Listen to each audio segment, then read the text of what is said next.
up, Skyhawks? Welcome back to the Skyhawk Talk. I'm your host, Catherine Sweeney, and today I am here with the athletic director of Stonehill College, Dean O'Keefe. Welcome on. Thanks for having me on, Catherine. I'm so Big excited. fan of the show. Oh, thank you. I'm flattered. Yeah, I'm telling even great more. stories about all the Skyhawks. Love it. So Thank appreciate the you. opportunity to be on. Thank you. Let's get right into things. All right.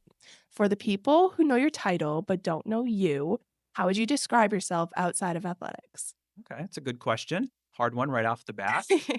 If people don't know me, they probably don't know that I'm a Stonehill alum. Are you really? Yes, I am. Graduated in 1994. Very Yeah, nice. probably one of the saddest stories was just last month. I had lunch with the women's basketball team, and they knew I was an alum, and I asked them what year they thought I graduated. And they all guessed in the 80s. So I got do the math, ladies. Puts me in my 60s. So Oh, goodness. 1994, proud alum. Yes. My wife's also alum, 93. Did you meet here? We did. Oh We my did. Yeah, we met in the goodness. SEM. We both lived in the SEM. You lived in the SEM. Yes, we did. We Wow. did. That was back in the day. You could live there for freshman and sophomore year. So I lived there 2 years, actually. Really? Yeah.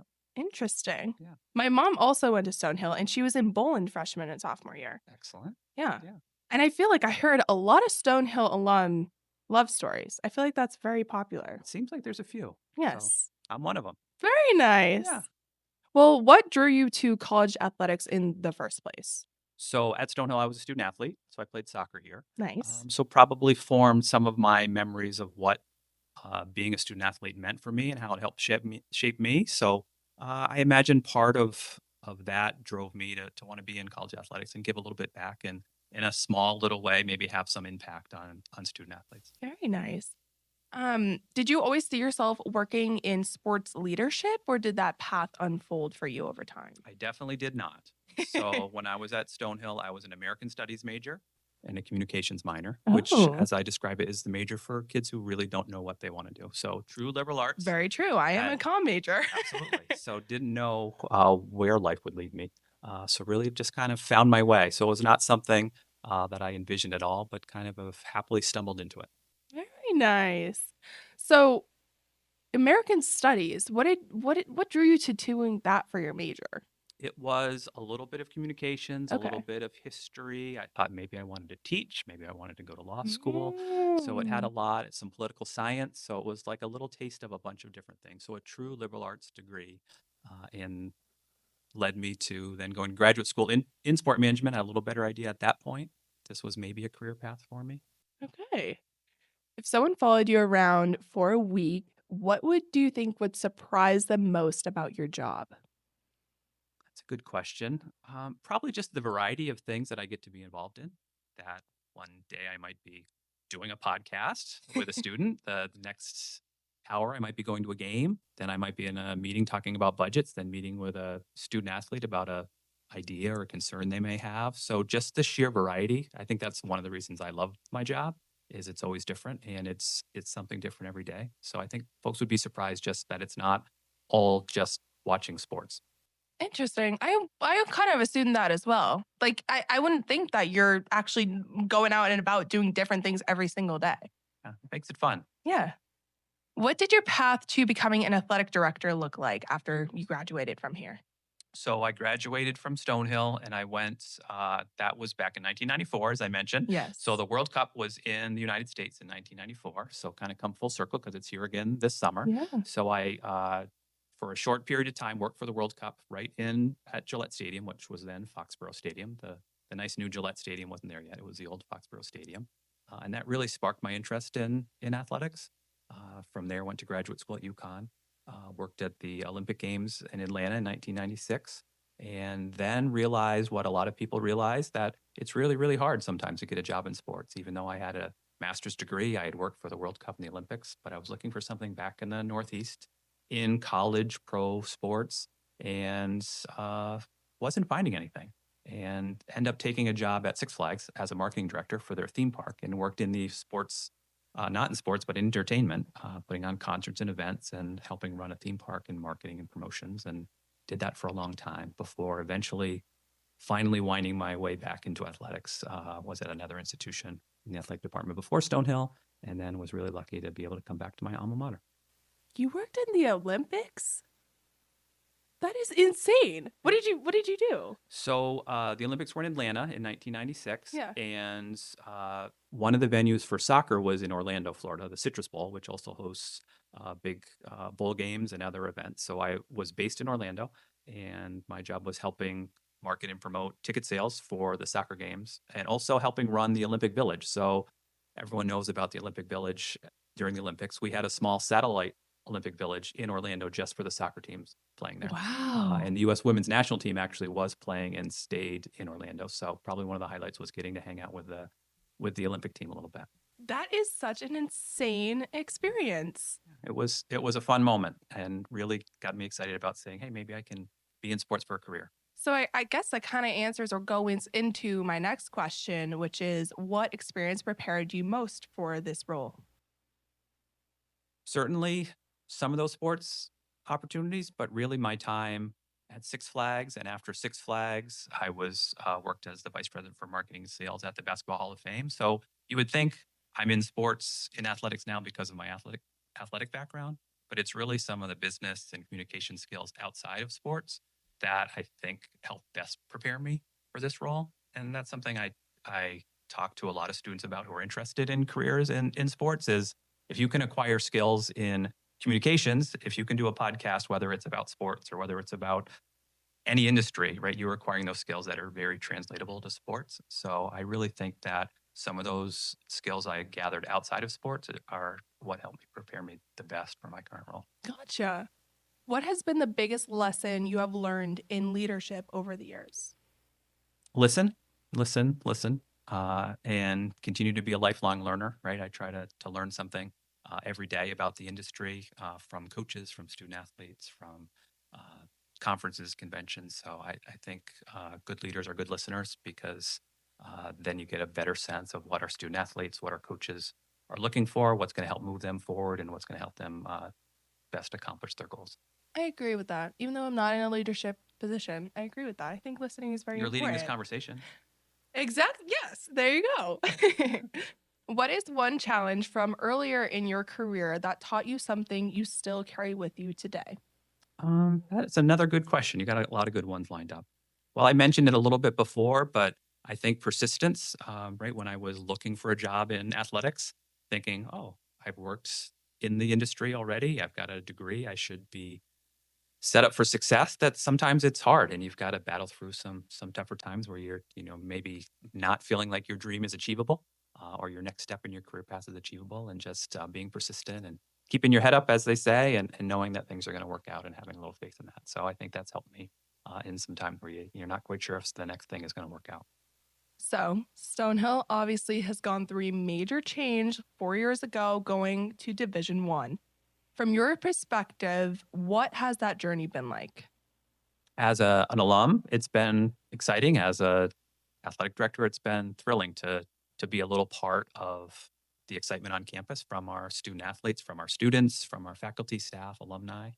I really think it's created a sense of excitement about Stonehill and shows that Stonehill is always looking to reinvent itself as an institution, looking to move forward, not just resting on who we used to be 5 or 10 or 20 years, but paying attention to that history, but also finding our way forward. So to me, it's been exciting. Every job that I've had in my career, I think one of the things I've been most lucky with is I've always been places where they've been in the midst of some change and growth and development, not just standing pat. And that's been exciting. And I think our alumni and faculty and staff and students have felt that. And I think it's really helped move the college forward in a way. What have been the biggest challenges of making the move to Division 1? So many things so quickly to make sure that our student athletes and coaches had what they needed to succeed.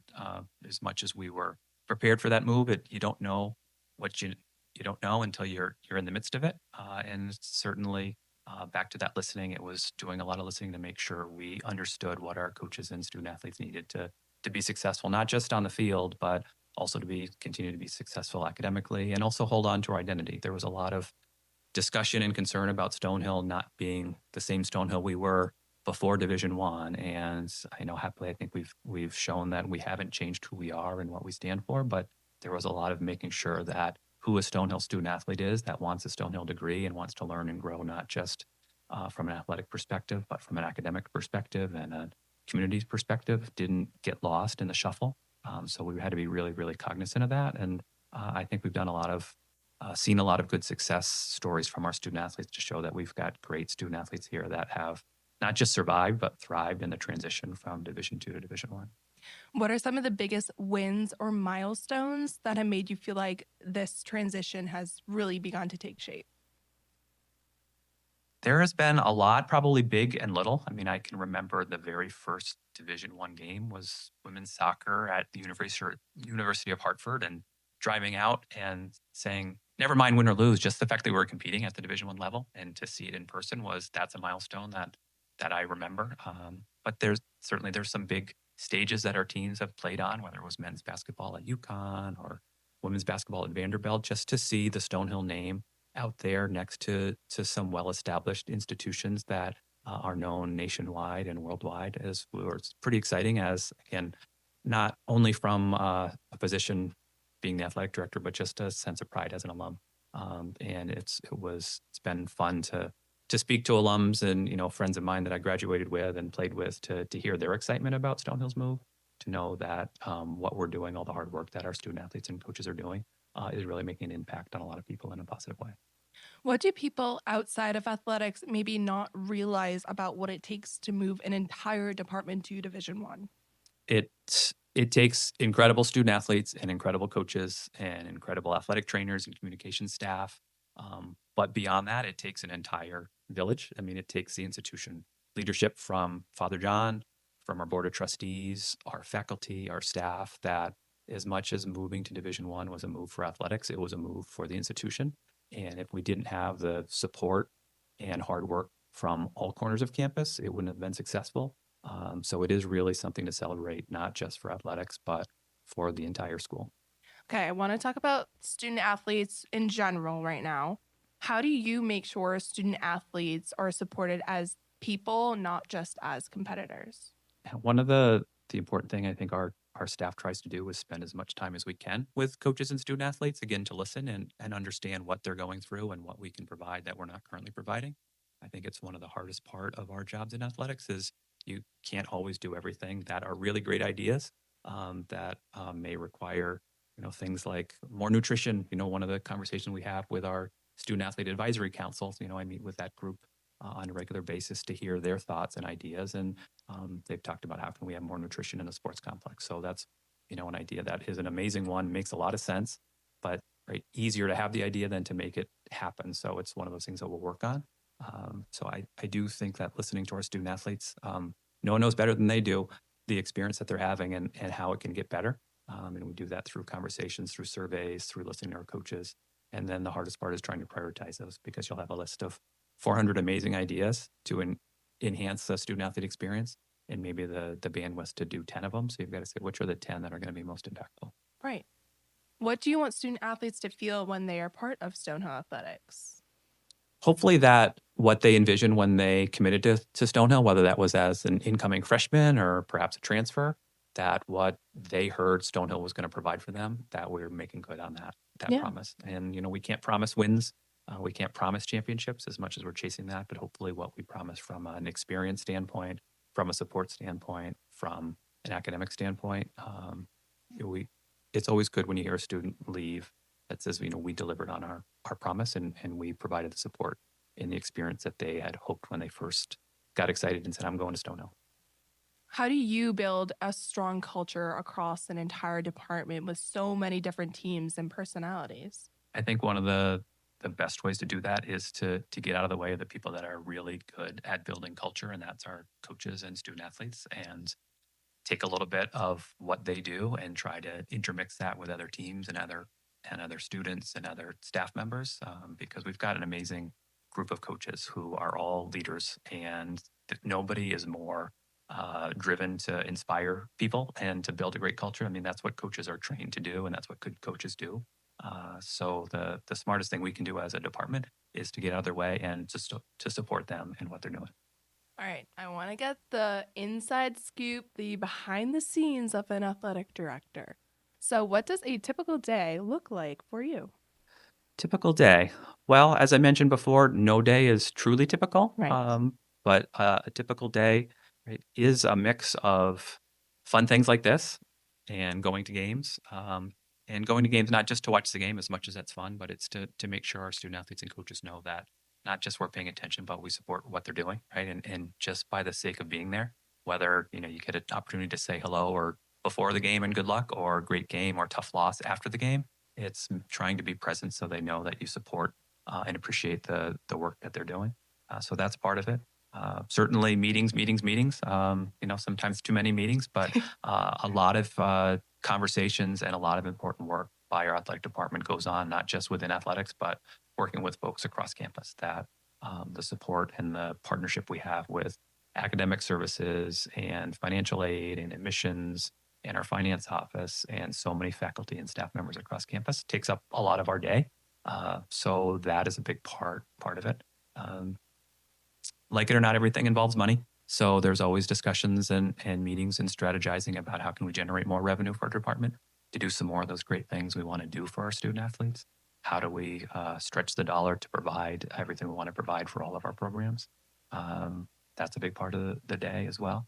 And then you get up and do it all over again the next day, even though it looks completely different. What are the hardest decisions that come with running an athletic department? All those good ideas and only being able to do so many. That's the toughest part. Right? It's what motivates us, I think, in athletics, is knowing that your job is never done. You never have crossed everything off the list. But the hardest part is trying to decide between we can move forward in this exciting big initiative or this one, but we can only do one right now. I think everyone knows about the fact that we are in the midst of moving forward on building a new ice hockey rink and a new basketball arena. And that is amazing and exciting for not just the four teams that are going to play there, but for all of our students, for all of our faculty, for all of our staff. But we're building an ice rink and a basketball arena. And I know our swim team is like, well, hey, why aren't you building a pool? We'd love a pool. And a very valid question. And why Yeah. aren't we building a new softball field or some of the other facilities that would be really, really beneficial?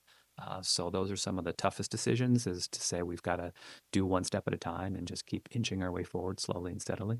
But that means that you've got to make a choice. And that's part of the decision process. So, speaking of adding new things to the athletics department, we're getting men's swim and dive, correct? Correct. And men's golf. Correct. What goes into adding a whole new team? So we are adding those two sports. We've added the most recent before that was women's ice hockey, which has had tremendous success in their first 4 years as a program. And it really goes back to Stonehill's goals and seeing how we can align athletics into what the institution is trying to do. And Stonehill is always trying to attract the best and brightest students from near and far. And we saw these two sports as really good opportunities to draw some students to this campus that may otherwise not have looked at Stonehill. Because if you are a swimmer who aspires to swim at the collegiate level on the men's side or play golf on the men's side, you probably wouldn't look at Stonehill. And now we've got an amazing response to those two sports with people who are looking at Stonehill. And now they're looking at it because of the sport, but now they're realizing what a great academic institution it is. So that's really what the rationale is for adding new sports, and why we've added before that women's swimming before men, women's golf before men's golf, women's hockey, and who knows what's next. Maybe there'll be another sport down the line. Very exciting. How would you describe your leadership philosophy? I don't know if I would have a good description for it, other than what I said before, which is listen, get out of the way, and let the people who are really good at their jobs do their jobs. Sometimes there's that old adage, sometimes you're better to be lucky than good, and I've been really, really lucky to have amazing staff, coaches, student athletes that do amazing things, and it just helps me in my job. So I've been really fortunate in that area. So get out of the way and let great people do great things, and try to support them the best you can. I think, right, a lot of people talk about leadership or leaders as people who are at the top directing. Right, that's not something that I don't think. Hopefully, people would describe me as. I try to say, how can I support the people that are doing the work? And again, that's our staff and our trainers and communication staff and student athletes and coaches in the department. And beyond that, it's our faculty and staff across campus. How do you handle pressure when so many people are looking to you for direction? It's just sports. We say that a lot, or I say that a lot anyway, because right there's a lot of really heavy stuff in the world. Sports, not that it doesn't have its moments, but at the end of the day, it's a game, and you try to bring a little bit of humor and fun to our jobs. And I think the best staff, and our staff is great at realizing we have really serious, important jobs, or they do, and do a lot of hard work. But at the end of the day, it's a sporting event, and certainly when folks' health and safety is on the line, and that's a different matter, right? You look at our athletic training staff, and the work they need to do is very serious work. But um, I our coaches may be a little bit different, but I sleep fine whether our teams win or loss. Right, that's their burden, their competitive fire. Why they're such great coaches that they probably have some sleepless nights, but um, it is just sports, and it's that being said, it's a great avenue for student athletes to acquire so many skills and grow and learn. I always say the best thing about being a student athlete, it's doesn't matter whether you're an all-star, an all-American, or kind of at the end of the bench fighting for a little bit of playing time. But the fact that you have this whole sisterhood or brotherhood of friends from freshmen to seniors, I think makes a tremendous difference in some students' lives who get to campus and, like you did your first year, and it's a big scary place, even though it's a smaller institution compared to some others. And to have that network of folks is really, really important. So it's great to see that. And it's great to see our staff be able to say, despite all that, it is just sports, but it brings you a lot at the same time. One thing I found very interesting that over the last few interviews that I've done with student athletes is they've said they're trying or have been able to separate themselves from their sport, and that they really do find it's a brotherhood or a sisterhood within their teams. So I think that's pretty successful here for sure. Yeah, that's great to hear. It's great to hear. It is hopefully it's something they carry with them for life. I can say, right, as a former Skyhawk student athlete, right, that the friendships and the lessons you learned, as much as you may remember wins or losses, it is those bigger moments, and that's why athletics exists on college campuses. It is to foster that sense of camaraderie and teach some skills that you learn a lot in the classroom, but you can learn a lot in the pool or on the soccer field or in the ice rink as well. What do you think makes Stonehill Athletics unique compared to other schools? I think Stonehill Athletics is true to who we are. We're not trying to be Boston College. We're not trying to be Texas. We're not trying to be Benton Lake. And I think our student athlete and coaches that are the most successful are comfortable in their own skin and say, here's what Stonehill is. Here's what we stand for. We moved from Division II to Division I, as you mentioned, but it hasn't changed who we are. There are not a lot of Division I schools that can say they have student athletes that still study abroad. And we have a number that still study abroad. And there's not a lot of schools that can say a Division I athlete is also the editor of their school paper. And we have that here, or members of student government. And I think we've really tried to be different to say you can have the best of both worlds. You can be a really high level Division I student athlete on this campus, but also be more than that. And I think that separates us from many other Division I, II, and III schools. How important is fan engagement and campus support as the department continues to grow? Super important is the short answer. I think we've only scratched the surface of all the things that we can do to create a really exciting, vibrant experience for everyone at sporting events. We've got now sport management is one of the fastest growing majors on campus. We've got some great students on campus who are doing more promotions at halftime and doing podcasts and great social media stuff. But we've only probably done 5% of what we can do. Right? Hopefully, 5 years from now, when you come back as a proud alum, you'll say, "Wow, look at all the students at this women's soccer game or football game, or look at all the people in the new arena watching a hockey or basketball game and seeing music and halftime shows and just a sense to bring everybody together." So I think it's very important. I think it's one of the biggest areas where I think we can and will and need to grow. But back to priorities, one step at a time. We had to get our feet under us in this Division I world first, get some facilities up and running, and that is one of the next big areas of growth. All right, I have some rapid fire questions for you. Okay. Get ready. First answer that comes to mind, say it. Okay. Ready? Ready. All right. Coffee or tea? Coffee. Don't drink coffee every day, but when I do, Do you like hot coffee or cold coffee? Both. Okay, just depends on the day. Depends on the season. Got it. Early mornings or late nights? Both. Okay. Get up early when you need to, sleep in when you don't need to. I can do either. Fall, winter, or spring season? I guess I'm supposed to say all of them, right? Because I love all 25 of our Mm-hmm. sports. But something about the fall season, especially like preseason, right? Everyone is excited about the new year starting. It's the start of the academic year. There's that smell of fresh cut grass. So I would say early fall, the fall season. Most underrated role in an athletic department? I think the PA announcers have a cool job. That's underrated. I agree. If I were a student on campus, I would be coming over to athletics and saying, I'd like to be the PA person for some games. Yeah. All right. One word for Stonehill Athletics right now. Rising. I like that. Best part of working in athletics. Get to watch sports. All right, there you go. Now I'm done grilling you with rapid fire. I want to look ahead of the future of Stonehill Athletics. When you look ahead, what excites you the most about the future of Stonehill Athletics?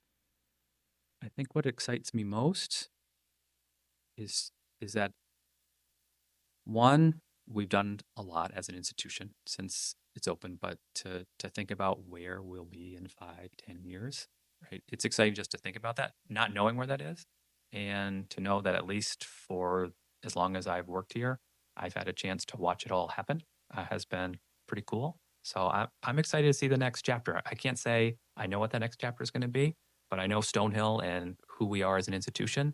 So I know it's going to be exciting and it's going to be new, and I envision some championships and some trophies being raised and all those good things that I think are not the only part of sports, but are a fun part of sports that helps our student athletes and coaches feel like, hey, what we're doing, that's the payoff. So I see some of that in our future. What kind of legacy do you hope this era of Stonehill Athletics leaves behind? That change is good. That putting yourself out there and being bold is good for you personally, is good for the organization you may go work for. It's good for an institution like Stonehill to try some new things and take some calculated risks. I think this has been an era where Stonehill as an institution has done that very successfully. Our athletic department has done that. Our student athletes and coaches have done that to tremendous success. So hopefully it reminds people that change and reaching for the stars is a good, important part of life. What advice, I know we talked about this a little bit before, but what advice would you give students who want to work in sports? Persistence is one, right? Again, luck, preparing yourself with skills and internships and experience is very important, but also know it takes a little bit of persistence and a little bit of luck. Um, Make sure you know what you're getting into. So be around the industry, because I'm sure if you go into the sports world, me in the sports world, you have a lot of folks who say, "Wow, that sounds super fun." And at the end of the day, it is, but it also comes with a lot of work that is required. And I think it's important to know what you're getting yourself into. It's not an industry where you're always home in the evenings because there's games going on, or always home if you're traveling, and that can be exciting. But it's something that to make sure you know what you've signed up for. That kind of goes into my next question or answers it, which was for students trying to break into sports, what do you think they should be doing now while they're still in college? I think it goes back to acquiring those skills Yeah. and to remind students that they don't need to be acquired in the sports industry. You can be working in the restaurant industry, and if you're creating content through podcasts and social media, that's a transferable skill that you can bring into sports. As I was saying before, I was out of sports for a long time before I moved back into it, and it was those skills I acquired outside of sports. So and I think that's what Stonehill prepares students so well for. And here is acquiring those skills that you can transfer to a number of different industries. So it's keep getting those skills that you may need. And if it's in sports, great. But there's a lot of other industries that you can go and learn and grow, and then come back into sports later in your career if it's something that you want to do. When you think about your role here, what do you hope your impact on Stonehill Athletics will be? Good question. I don't know if I have a good answer for that one. I don't know about my impact, but I think about athletics impact in the department, and it comes back to where does Stonehill want to be? And I think it's important that the athletics department moves this institution forward. And as opposed to saying, what is the college doing to support athletics, is how is athletics supporting the institutional role? And I think when that is in sync, then right, both sides succeed, and you see Stonehill grow and thrive, and you see the athletic department grow and thrive. And I think that's what's happening right now, and hopefully that continues for many, many years to come, long after I am somewhere else. At the end of the day, what do you hope every student athlete takes away from their time here at Stonehill? I hope it's certainly the friendships from there and that camaraderie amongst their teammates. Hopefully it's a sense that they've done something special, because they all do as student athletes. They all have a role, not just on their team, but on campus. And hopefully they go away proud of that when they graduate and leave. Hopefully they leave with a sense that they want to give back as well. So they leave this campus knowing that I want to stay connected to Stonehill, not just that's a chapter that's done, but a kind of chapter they can come back to every once in a while. So I hope our student athletes leave with that general good feeling of excitement, and Stonehill provided me an experience that I couldn't have found anywhere else. All right. So my last question, I normally ask my upperclassmen that come on here, what's one piece of advice you would give your freshman yourself? So I'm going to change it a little bit Okay. and say, what is one piece of advice you would want to give yourself when you first started this role? Last question stumped me. Let's see. What advice would I want to give myself? I think it's to have patience. Right, when you step into any role, whether it's this role, your role, right, a new student, right, you've got to give yourself time to get acclimated, and sometimes you want to do everything at once.